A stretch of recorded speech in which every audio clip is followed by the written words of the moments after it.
talking about this. My big thing was, I don't want to whitewash what happened to me because I had a bad time, you know what I mean? And I felt like I had so much to explain that I really just had to tell like the whole gritty, real story of my life.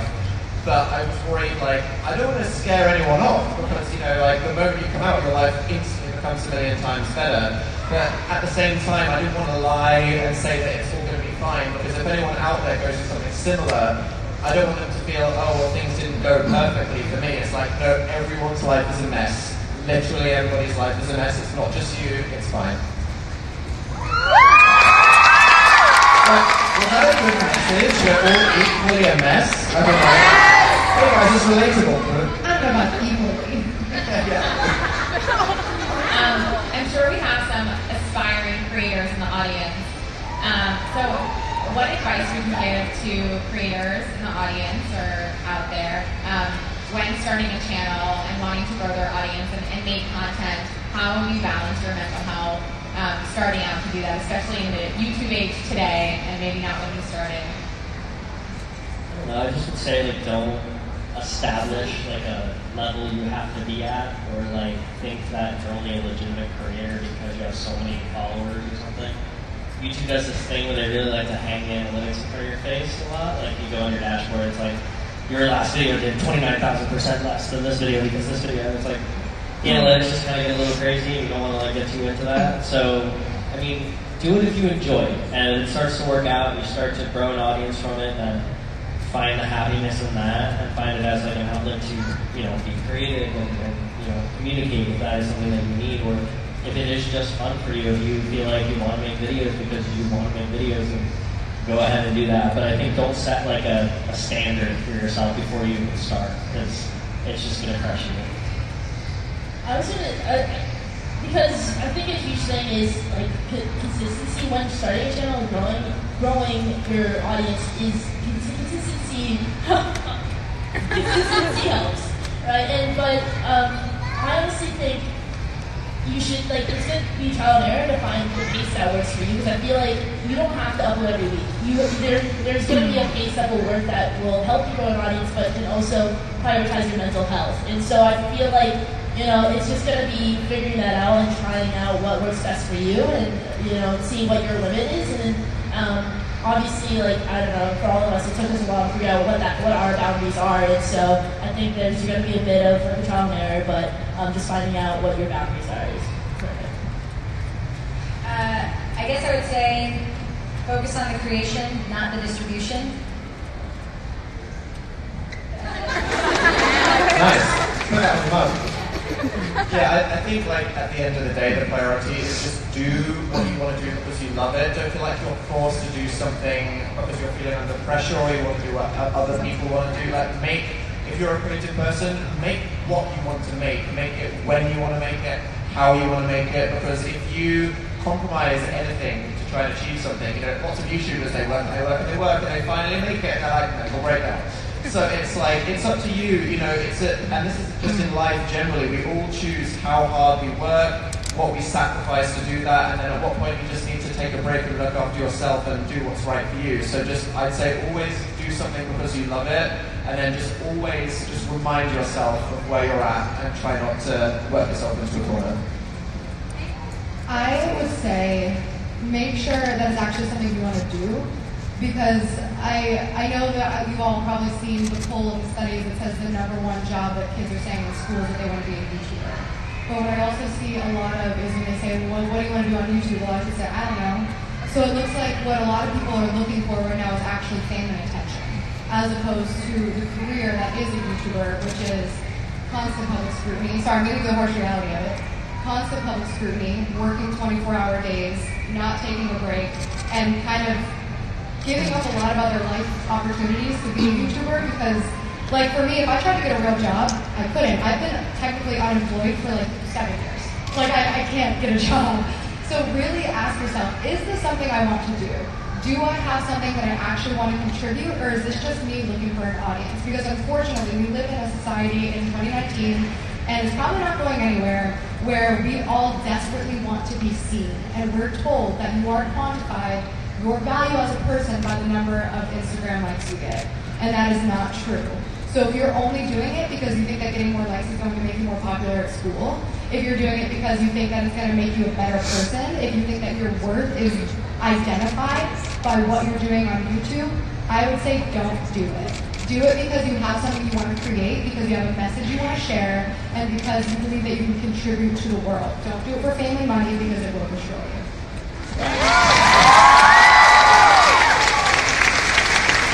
I'm sure that it will destroy you, but I'm a very intense person. that's okay, it's the truth.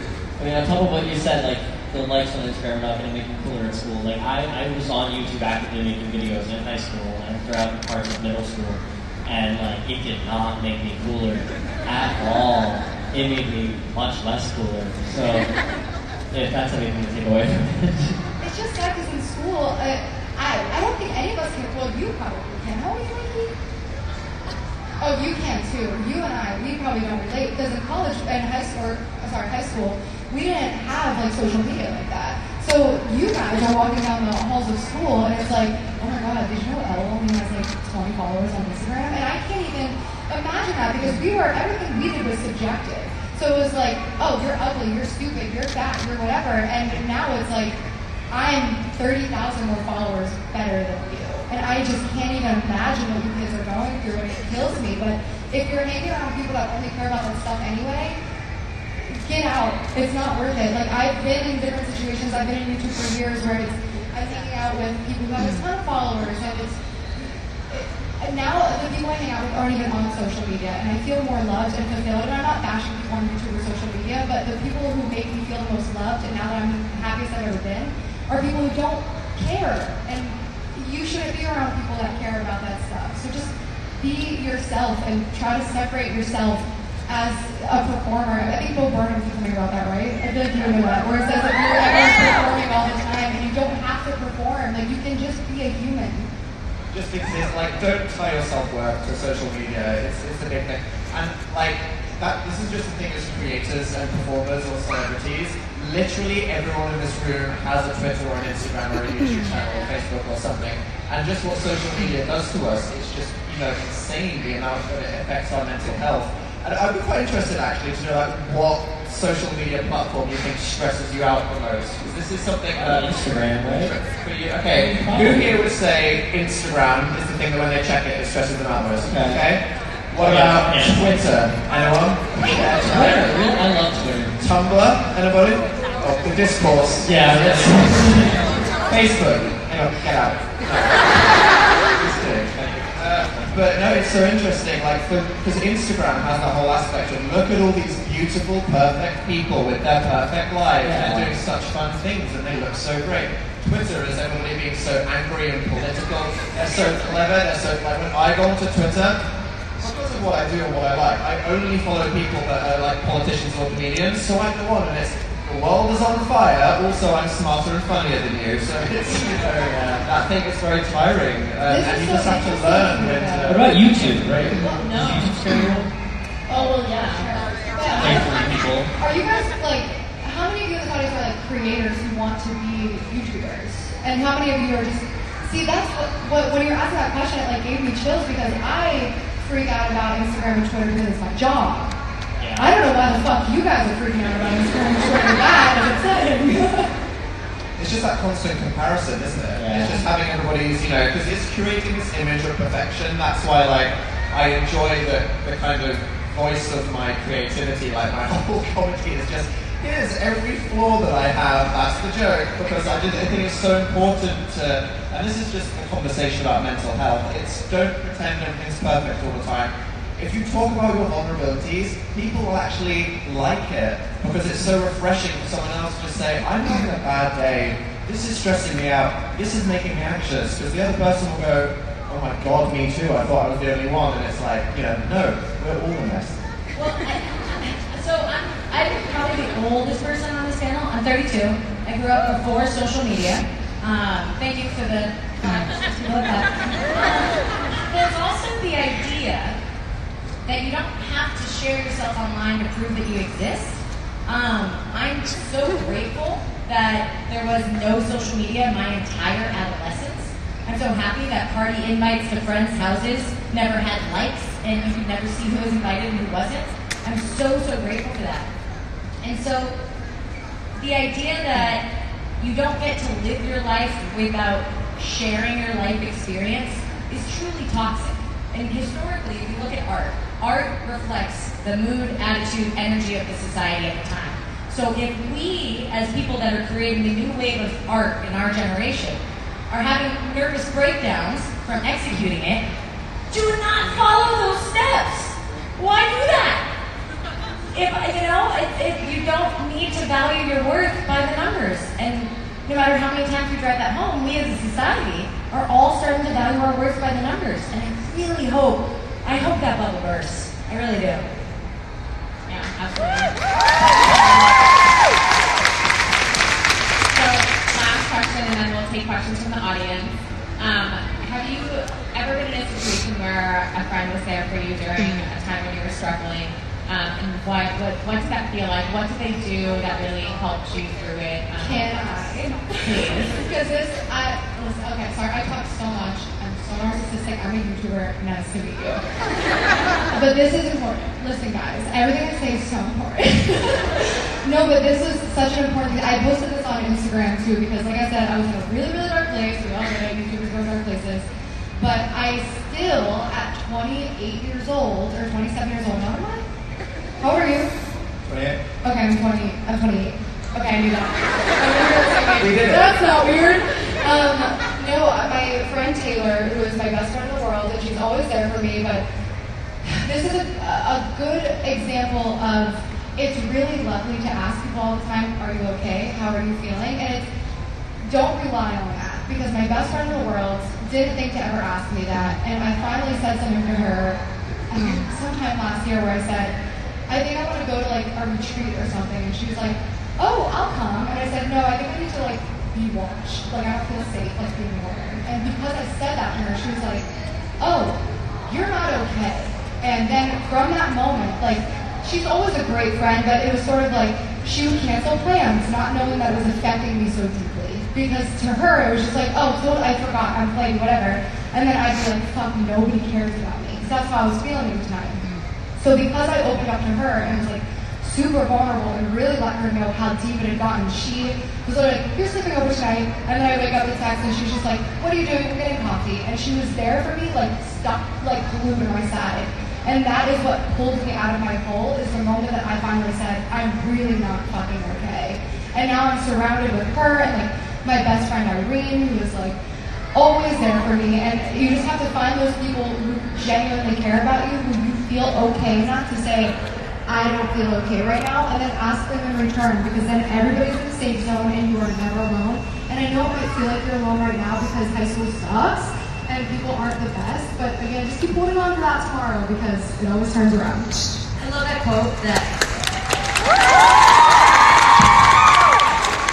Sorry, just you saying that reminded me. One of my favorite quotes is, tomorrow could be the someday you've been waiting for. For me, when I was going through that whole like mental breakdown thing, burnout last year, it was very like YouTube related, and it's something that my hometown friends and family friends back home didn't understand. And so it was not that they were looking down on me; it was more like they didn't know how to help. And so I had my friend Jody. She like reached out to me. Right after I posted that whole mental breakdown thing, she reached out because I was like, my mom was like on me, like me following me. Understandably, she was so worried, but like always on the verge of tears, and I just couldn't be around people who were pitying me.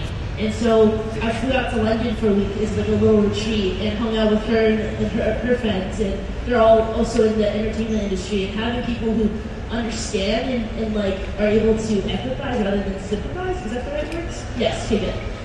It was really nice and kind of stuck out. She like stuck with me the whole month, and that was like honestly the best thing that happened. Yeah.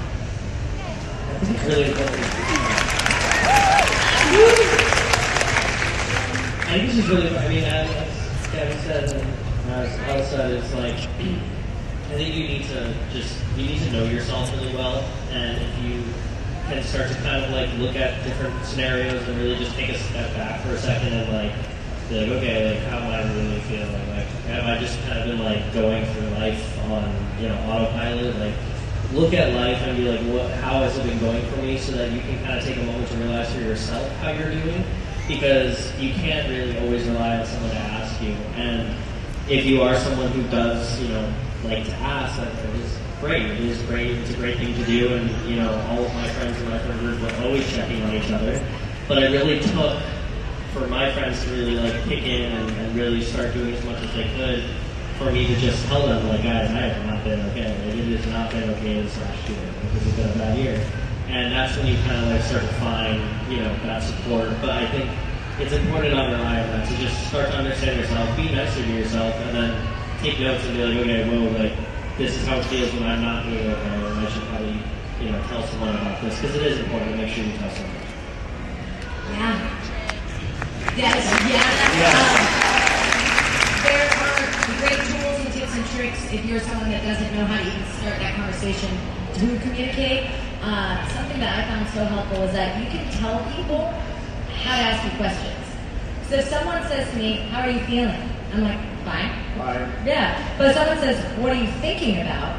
I'm like, I'm thinking, and I can answer it. But are you ready? Here we go. Thank you. Yeah. And other people are different. It's like, so what are you thinking about? Some people are like, nothing really. How are you feeling? Terrible. But like, it just depends. These words, they all have meanings, and those meanings apply different things to different people.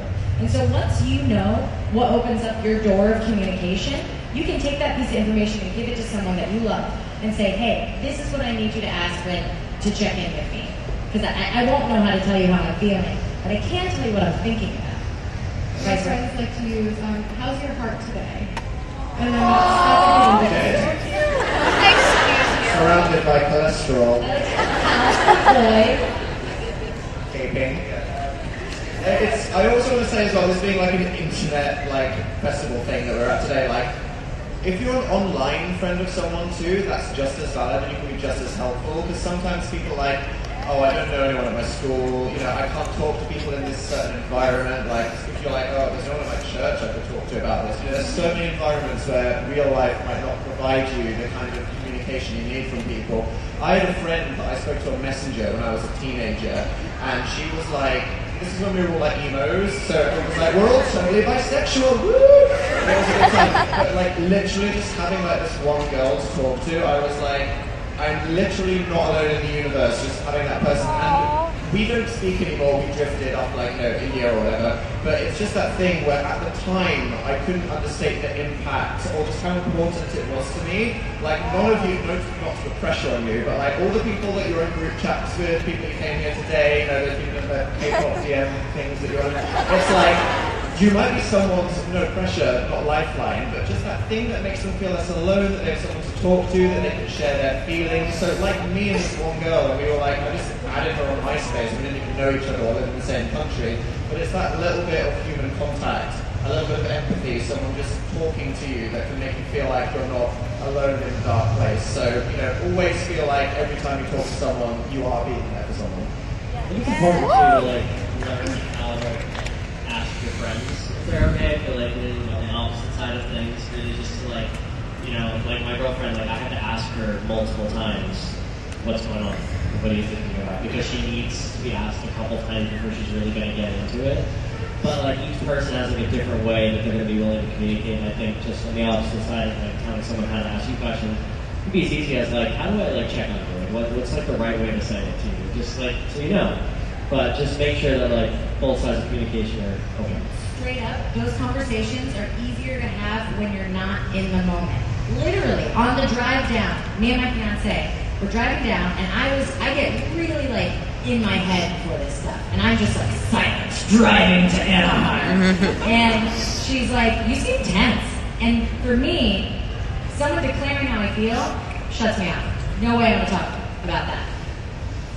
When I'm out of that moment, then I can be like, hey babe, I think telling me I'm tense is not helpful for me. I don't know how to communicate, blah, blah, blah, blah. If I'm in the moment, I can't be like, you know, that wasn't helpful.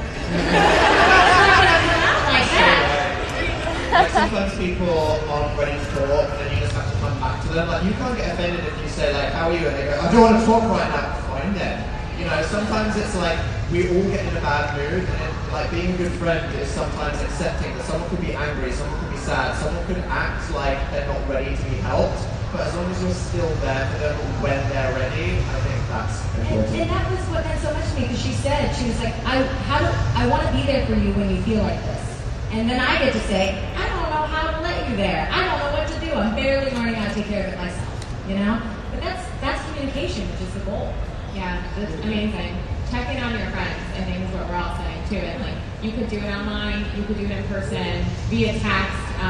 If you are looking for tips, like Hannah was saying, check out czawkward.org or look up czawkward on Instagram. We have a question from the audience. Danny asks, how do I improve my self-confidence? He's in the wrong group. I'm not sure if you all like professionally awkward. We're professionally. Yeah, I paid someone to paint my face today so that I could feel comfortable being on stage. The biggest thing for me, I mean, what helped me a lot, because I am someone who's just terrible self-confidence, man. Especially when you're putting your face on YouTube every week. Sometimes the biggest reason I don't want to film is because I'm like, damn, I'm ugly this week. Like, I just don't want to film. It's real. I would just say, like, you know, one, stop comparing yourself to everyone. Two, I think just kind of like accept the fact that you're you, and like you're a wonderful, beautiful person that looks nothing like anyone else. Like, it's special, and like you don't want to like want to change that or hate that. Like, it's just being so mean to yourself. You know, you're trying your best. You know. And I think just, you know, be easy on yourself, and I think it'll start to come more naturally. You'll start to find, like, you know, it's not the biggest deal in the world. I think you can start to feel, you just feel better about yourself. It all kind of comes in together. I think